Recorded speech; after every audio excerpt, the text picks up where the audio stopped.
All right, I finally have some progress to update on the on the LZ project.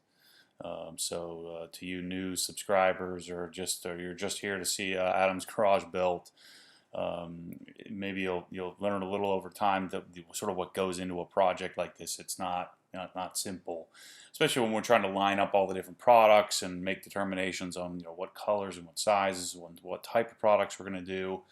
And part of the advantage of taking a little bit of time and thinking through this is that you make sort of changes, make adjustments as you go along. So I wanted to sort of take you guys through where we're at right now. This might be adjusted a little bit here and there, but wanted to address some of the questions also that some of you have had about some things like lifts and things like that. So what we've decided to do. Adam really wants to have a tire changer, and then if we can do it, we'll do a wheel balancer as well. Balancing is not as important because he's just blowing through the tires anyway, and drift events. But if we can fit it, which it looks like we have plenty of room to fit it, if we offset the cabinets, then shouldn't be a problem. So I'm going to take you through sort of some of the things that we're planning on doing, and sort of bring you up to date with where we're at.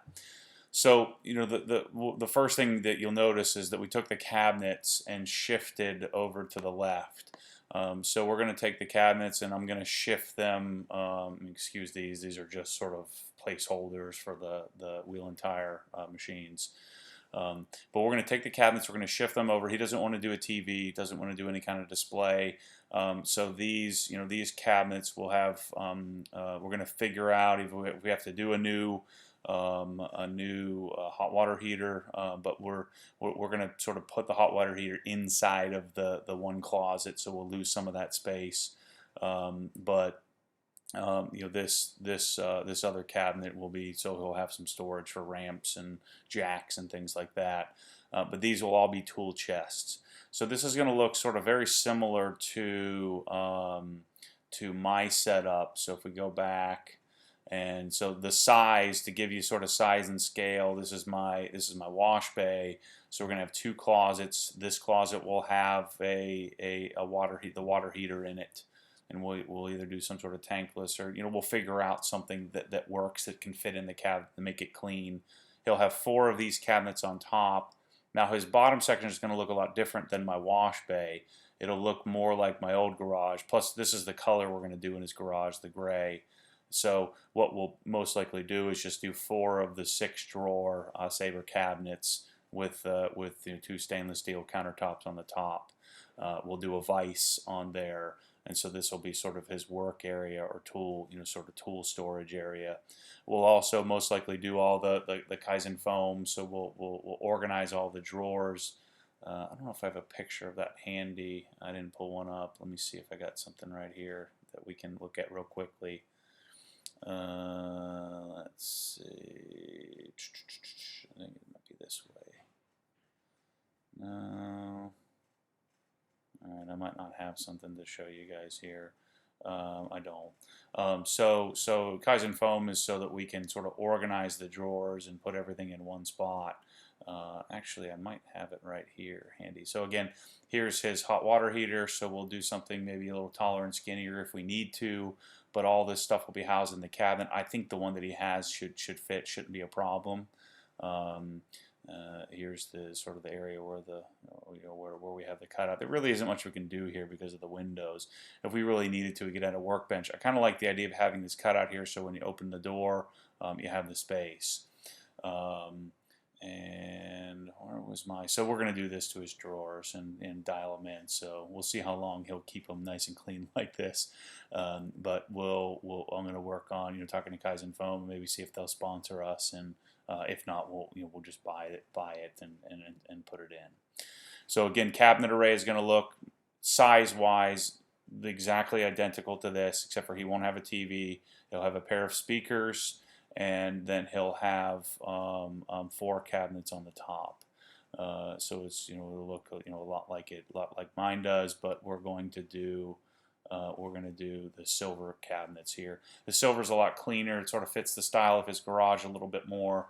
And so this is the sort of the style we're going with. Let's talk about lifts here for a minute, because I got lots of questions and lots of people commenting on the type of lift that we should do.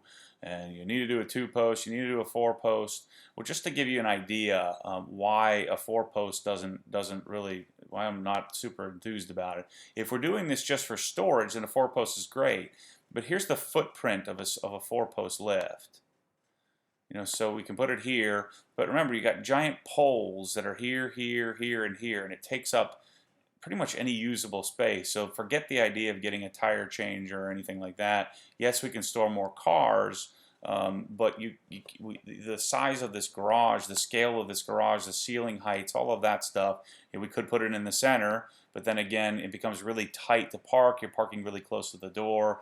So a 4-post lift, especially since Adam will most likely be doing some sort of larger warehouse for LZBMX, it just doesn't make sense to do such a big lift. Now, if you're in the city and you don't have anywhere to store your cars and you wanted to fit 6 cars in here and you didn't care so much about doing work inside of the garage, then absolutely. A 4-post lift makes sense. So I just wanted to sort of show you the scale of how big. This is a Benpack HD9. They just get really, really big. And take up a lot of space, and then part of the reason why we want to do a scissor lift, so we can get the car up off the ground. It'll be recessed in the ground. We don't need to, those quick jacks are also something cool, but then you have to put them somewhere when you're not using them. So this will be sitting in the ground. You won't be able to see it. Well, I mean, you should be able to see it, but when the car's parked here, it'll be parked right over top of it. You can bring the car all the way up to the ceiling level. What we'll probably do is end up doing the lift, and then we'll decide whether we even need to raise the garage doors or not. We probably will adjust the rails. But we'll start with, you'll get the floor and get the lift, get the stuff in there. We'll probably do the wheel and tire changers and balancer and air compressor, after the fact, after we do the flooring and the cabinets. But what we'll start with the cabinets. We'll start with the cabinets, the flooring, and work on the lift. We have to cut out the floor in order to fit the lift in there. So there's some modification that needs to be done. And I've also changed the type of lift we're going to do. Benpack, and I talked to them about maybe sponsoring and us sort of working together. They're not interested, or they think that I'm freaking nuts, or maybe I didn't explain it properly. But anyway, we're going to do Twin Bush most likely, sort of working with them. Another nice thing about the Twin Bush is that it actually goes up significantly higher than the let me mute this. So the lifting height is much higher. So here's what you're looking at, and if you'll notice here, leave me alone. If you, what part of leave me alone are you missing? So if you'll notice here, we get to drive, and we'll have this recessed. See how they have a recessed one in the back here? Well, that's what we're going to do with it, so you won't see it. And so the lift allows us to drive up on the car, have it sort of out of the way. We can adjust it for any sized car and then get the thing up in the air. And the thing goes up significantly higher than the Benpack does. This one lifts at 74 inches.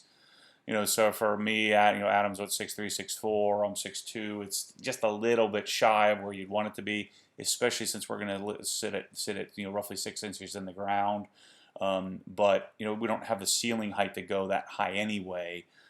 So this, I think, is going to be a perfect lift. And shoot, I'm probably going to end up doing the same lift in my garage as well. So we'll have to put the control unit, this thing here somewhere as well. That will probably go sort of in the corner here somewhere, or maybe in between the tire changer, the wheel and tire balancer. We'll probably end up doing, although you'd want if you had money no object, we'd probably want like a Hunter Road Force balancer. But again, Adam isn't as concerned about balancing as he is about tire changing. Because most of the reason why you'd be changing tires is for drifting. So we're going to do something on the order of, I have to do some more research on these, and I'm working with Dan Wagner at Twin Bush to sort of talk about this stuff on what tire changer, what combination of that, and then wheel balancer, which one we'll do. Notice these things aren't they aren't all that expensive. So we'll want to do something like this, depending on how much space we have, and if we can fit it. So obviously we'll have to do some wiring, bring some heftier service from the panel. So we'll have to have something sort of running down the wall in order to do these. But I think it would be such a huge payoff. It'd be super cool to do that. The other thing I wanted to talk about was I got tons of suggestions. You need to do a two-post. You need to do a two-post. Well, the problem with a two-post, the problem I have with a two-post is you can't get around the side of the car.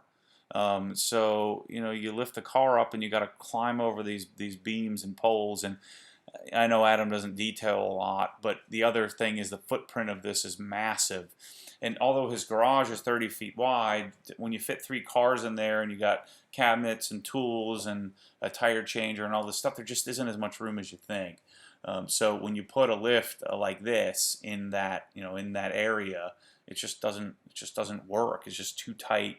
I will probably never do a 2-post lift. I would either do a 4-post with jacks, or certainly, I want to just do scissor lifts, unless I get into real hardcore sort of working on cars. The 2-post lift, I'm just not as big of a fan. I don't like getting around the car. It's not as stable, I feel like, as a 4-post. I know some of you guys are big fans. I'm just not. It's just not my bag. So we're going to do an in-ground scissor lift and be done with it. Obviously, it's going to take a little bit more work because we have to do the cutting out of the floor. The other thing we can do is get the lift, set it on the floor, and then cut it out once we have it there. Just be an easy project to do. Air compressor, I haven't figured that out yet. We'll probably do like a Jenny or something like a 90-gallon 2-stage oil cooler, something like that. I doubt Adam really cares all that much about doing like a rotary screw or something like that. So we'll also do some sort of air compressor. We could look into doing it up in the attic as well. I just think sort of cost and time and sort of what he's going to be doing will probably, I know if I have a nice sort of fancy air compressor, I want to see it. So we'll probably end up doing the air compressor system, the air dryer system exposed, so we can see it sort of hanging out here. The disadvantage, of course, is that you'll have to hear it when it's on.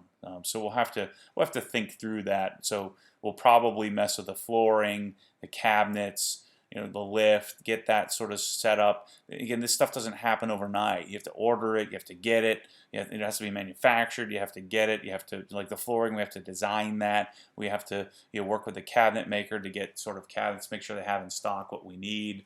Again, I'm working with the lift company, and then we're working on sponsorship and stuff like that for these, this stuff, so that we're partnering with whomever we use, because this is obviously, you LZ fans know, this is going to get a ton of exposure, and then my OG, my Obsessed Garage guys, this, you guys know, you've seen it, that the pictures and write-ups and videos of this stuff will be sort of all over the garage world.